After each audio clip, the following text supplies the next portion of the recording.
In the spring of 2008, a small group of Swiss engineers gathered around a workbench in Neuhausen am Rheinfall, where SIG Sauer's manufacturing complex sat along the Rhine River. On the bench lay a rifle that looked almost ordinary.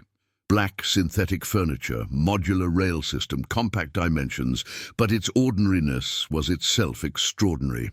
This was the SIG SG553, and it represented something more complex than its appearance suggested, a complete rethinking of how mechanical systems could be compressed into smaller envelopes without losing the precision that Swiss engineering had made its signature. The rifle measured just over 30 inches in overall length, with its stock collapsed, significantly shorter than its predecessor, the SIG SG550. Yet when lifted, it carried the same solid weight distribution that characterized Swiss equipment, a balance point that suggested careful thought about how human physiology interacted with mechanical mass. The engineers had spent months determining where every gram should sit. Too much weight forward, and the tool became muzzle-heavy during extended handling. Too much weight rearward, and rapid target transitions suffered. The solution lay in strategic material placement and a gas system positioned to serve double duty as both functional mechanism and structural counterweight. What made this gathering significant was not the device itself, but what it represented. A solution to a problem that had challenged mechanical engineers since the 1960s. How do you make a platform shorter without making it worse? Every reduction in barrel length affects internal ballistics, the science of what happens to a projectile inside the tube. Shorter barrels mean less time for propellant gases to expand and accelerate the object. Less acceleration means reduced velocity. Reduced velocity affects accuracy, effective range, and terminal performance. The engineering challenge was not simply removing material, but redesigning the entire gas system to extract maximum efficiency from a compressed mechanical package. One of the senior engineers, a man whose career had spanned 3 generations of SIG development, ran his fingers along the handguard. The question was never whether we could make it smaller, he explained to a younger colleague. The question was whether we could maintain system harmony at reduced scale. Nay, he pointed to the gas block positioned above the barrel, a precisely machined component that controlled how expanding gases were diverted from the barrel into the operating system. Everything downstream depends on what happens here. Get this wrong, and you have mechanical chaos. Get it right, and you have what you're holding, a machine that functions as a unified system rather than a collection of competing parts. The device on the bench represented 18 months of calculation, prototyping, and systematic refinement. It was not yet finished. Testing would reveal problems the engineers had not anticipated.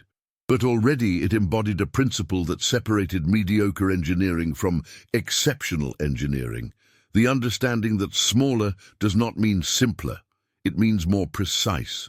If stories like this help you see how engineering quietly shaped history, tell us in the comments what surprised you so far, and stay with us for the next chapter. The pressure had been building for years before the SIG SG553 project formally began. SIG Sauer's engineers were not responding to a single request, but to a convergence of demands from specialized organizations and law enforcement agencies worldwide. The SIG SG550 series, introduced in the 1980s, had established Switzerland's reputation for producing equipment of uncommon precision and reliability. But by the mid-2000s, operational requirements had shifted. Vehicles had become smaller and more armored. Building interiors had become more tactically relevant. Helicopter deployments required tools that could be maneuvered in confined spaces. The message from end users was consistent. We need the same performance in a smaller package.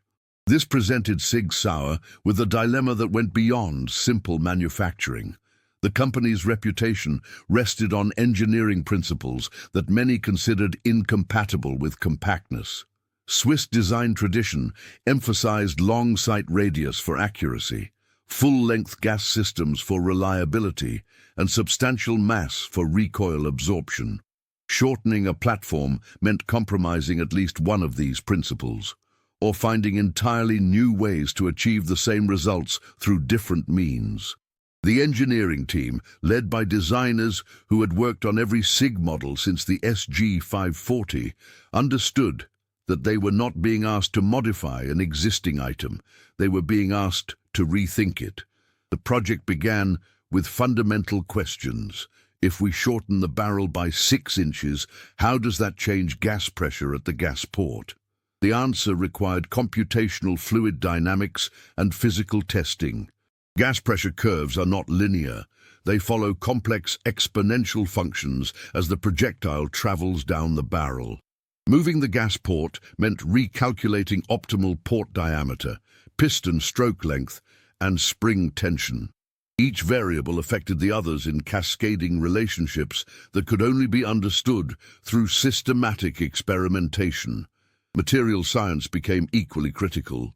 Shorter barrels experience greater thermal stress per unit length because the same combustion energy is concentrated in less material. SIG's engineers worked with metallurgists to develop steel formulations that could withstand increased heat cycling without losing dimensional stability. The barrel had to maintain accuracy across thousands of cycles, with bore dimensions changing by no more than microns even when heated. This required not just better materials, but better understanding of how crystalline structures behaved under repeated thermal shock. The team also confronted ergonomic challenges. A shorter frame changes how operators naturally position their hands and how recoil is transmitted to the shoulder. The stock mechanism had to be redesigned to allow length of pull adjustment, accommodating users of different body sizes while maintaining structural rigidity. Every adjustment point became a potential failure mode that had to be engineered to the same reliability standards as the firing mechanism itself.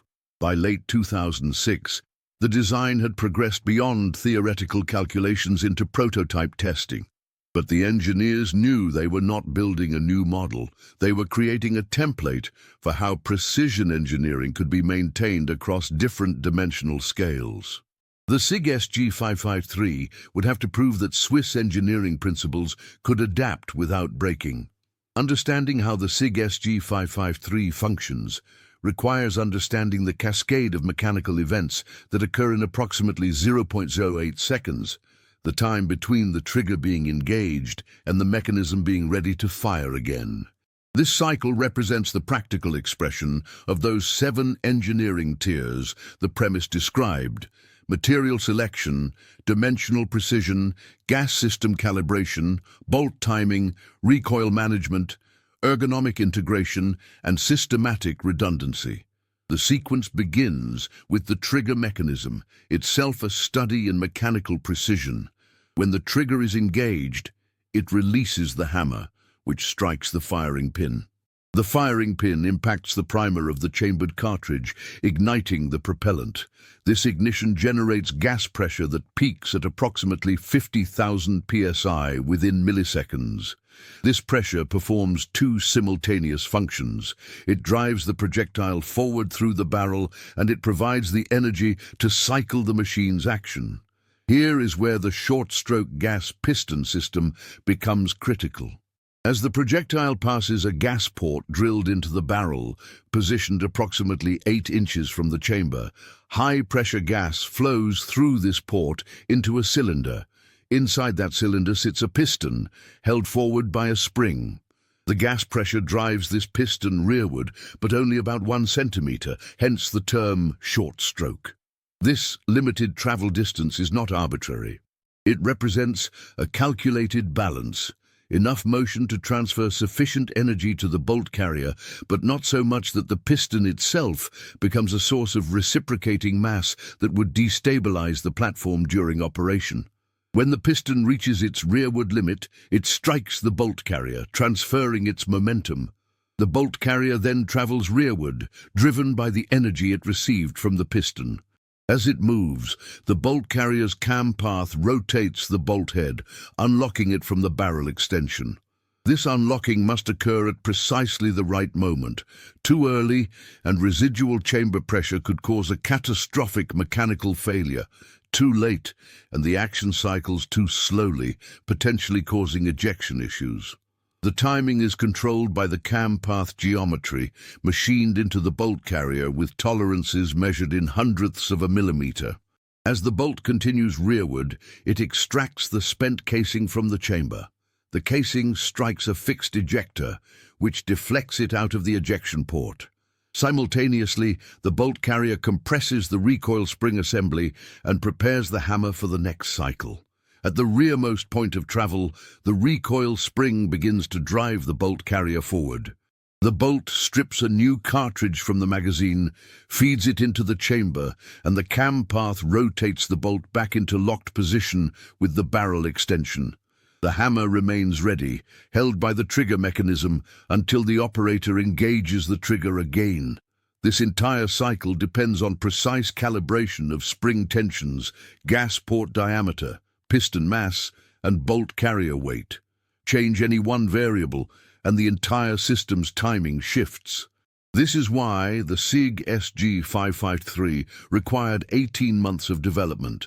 The engineers were not simply assembling components, but orchestrating a mechanical symphony where every element had to perform its function in exact temporal relationship to every other element.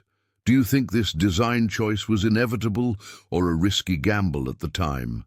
Share your view in the comments and pass this story to someone who enjoys understanding how things really work.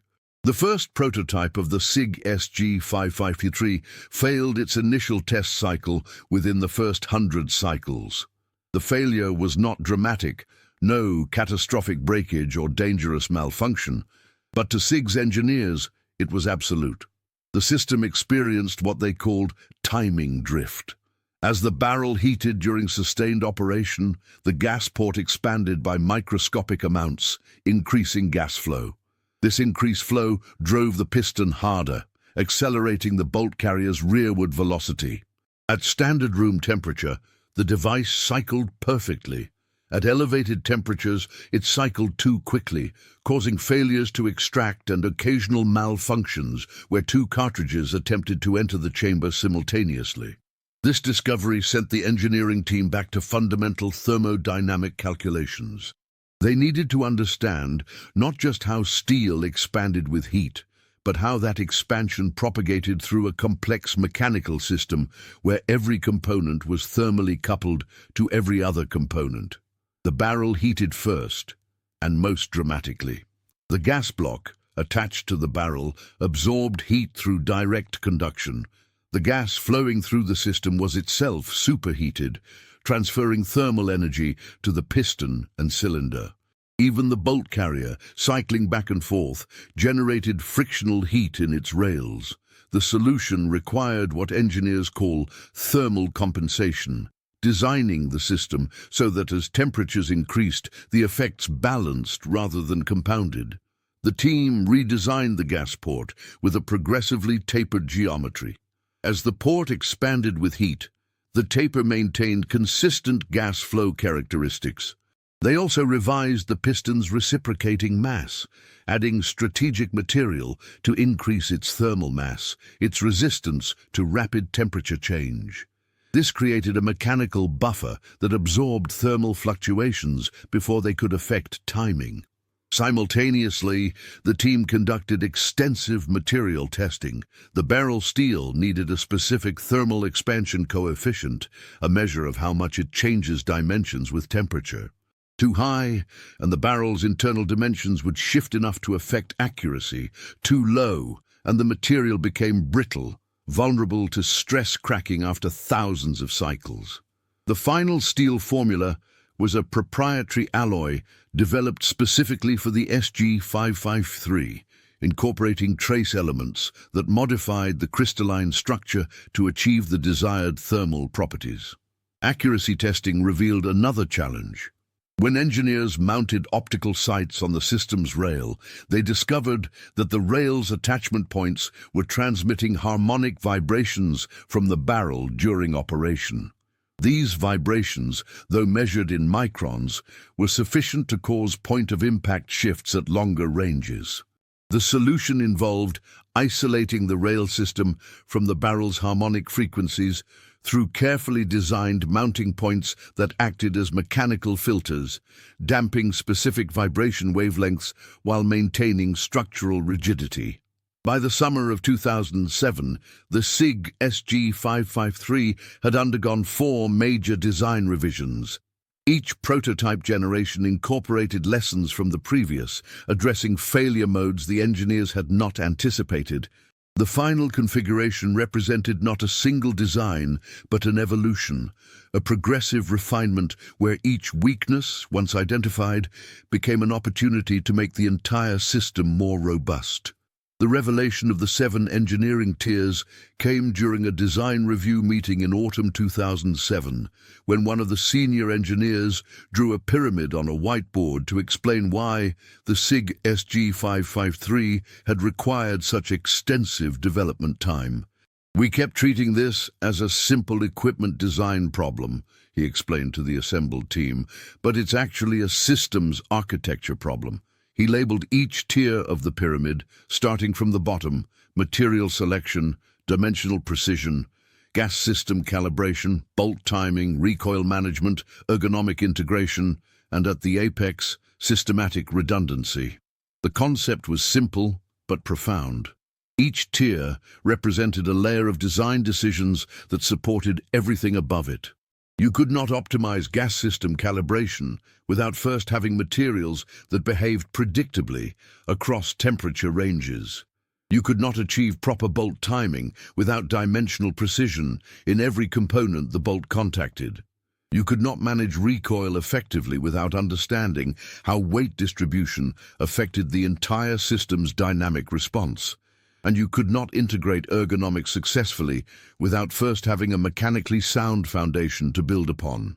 But it was the 7th tier, systematic redundancy, that revealed the deeper philosophy behind Swiss engineering.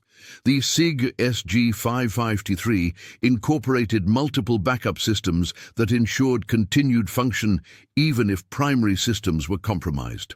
The firing pin had an over-travel limiter that prevented it from protruding too far into the chamber, eliminating a common failure mode in harsh conditions. The extractor was spring-loaded with sufficient tension to reliably grip cartridge rims, even when fouled with carbon deposits. The ejector was a fixed component rather than spring-loaded, eliminating a potential spring failure point. The intake area had geometry that allowed positive seating even if containers were slightly deformed. Each of these features added minimal complexity while substantially increasing system reliability. The engineers realized that the 7 tiers explained why attempts to simply scale down existing designs so often failed. Reducing dimensions without reconsidering each tier led to cascading problems. A barrel shortened without adjusting gas port position created timing problems. Timing problems caused extraction failures. Extraction failures led to feeding malfunctions. Feeding malfunctions damaged component edges. Damaged components caused angle problems. Angle problems increased wear on the bolt face. Each failure mode triggered others in a downward spiral of degraded reliability. The SIG SG553's success lay in understanding that engineering is not linear, it's recursive. You design a component, test it, discover it interacts with other components in unexpected ways, redesign it, test again, and iterate until the entire system achieves equilibrium.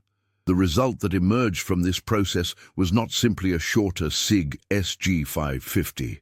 It was a distinct mechanical entity that happened to share aesthetic similarities with its predecessor, but embodied completely different internal logic. This understanding transformed how SIG approached subsequent projects.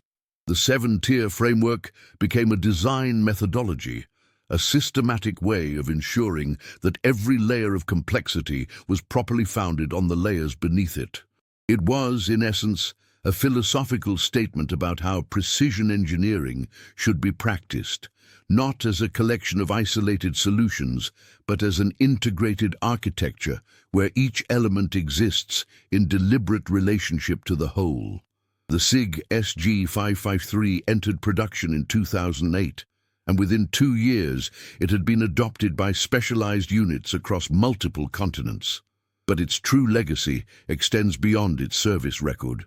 The platform represents a turning point in how mechanical engineering approached the fundamental challenge of compactness without compromise. Before the SG553, shortened designs were generally understood to sacrifice some combination of accuracy, reliability, or longevity. The SG553 demonstrated that with sufficient systematic thinking, those trade-offs could be eliminated rather than merely managed. What makes this machine historically significant is not any single innovation, but rather its holistic approach to design complexity. The 7-tier framework that guided its development has since been adopted by engineering teams working on projects far removed from this field, from automotive suspension systems to aerospace actuator design. The principle is universal. Complex systems require hierarchical thinking, where each layer of design is consciously built upon the foundation of the layers beneath it. This seems obvious in retrospect, but the SG553's development showed how easy it is to overlook this principle under the pressure of practical constraints. The platform also validated an approach to material science that has become increasingly important in precision manufacturing. By treating thermal expansion not as a problem to be minimized, but as a characteristic to be designed around, SIG's engineers created components that functioned reliably across temperature ranges that would have caused earlier designs to fail. This represented a shift from trying to eliminate variables to understanding how those variables could be incorporated into the system's operational logic. It's a subtle distinction, but one with profound implications for how engineers approach seemingly intractable problems. Perhaps most importantly, the SIG SG553 preserved a philosophy of mechanical excellence during an era when industrial design was increasingly dominated by cost reduction and manufacturing simplification. While competitors pursued polymer components and simplified systems, SIG maintained its commitment to precision machining and systematic redundancy. The market ultimately validated this approach. Users proved willing to pay premium prices for tools that demonstrated exceptional reliability and longevity. This provided evidence that in precision engineering, quality remains economically viable even when competing against lower-cost alternatives. Today, the SIG SG553 remains in service worldwide, its design fundamentals unchanged from the 2008 configuration. This longevity, rare in an industry characterized by constant incremental updates, testifies to the soundness of the engineering principles that guided its creation. It stands as a physical embodiment of the idea that good engineering is not about adding features or chasing trends, but about understanding first principles deeply enough to create solutions that remain valid across changing circumstances. For those who study engineering history, the SIG SG553 offers a clear lesson. Sophistication and compactness are not opposing goals, but complementary objectives that can be reconciled through disciplined, systematic thinking. The project proves that when engineers resist the temptation to compromise and instead invest the time to understand their system at every level of its hierarchy, they create not just functional devices, but lasting contributions to their field's body of knowledge. If you enjoy calm, true stories about how engineering shaped the world, subscribe to the channel, leave a like, and tell us from which country you're watching.